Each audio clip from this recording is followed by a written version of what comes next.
The YMCA temporarily closed its doors on March 16th. But we did not stop serving our communities. Instead, we have been hosting weekly food distributions, providing childcare for hospital staff, hosting blood drives and checking in on our families and seniors during this difficult times. And now we need your help. We're asking you to join us for Giving Tuesday now in donating to our cause.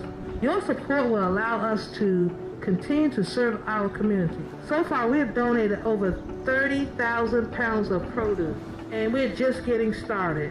We each have the power to make an impact, no matter how small the donation.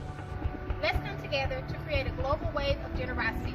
Please donate today by going to our website, ymcadc.org.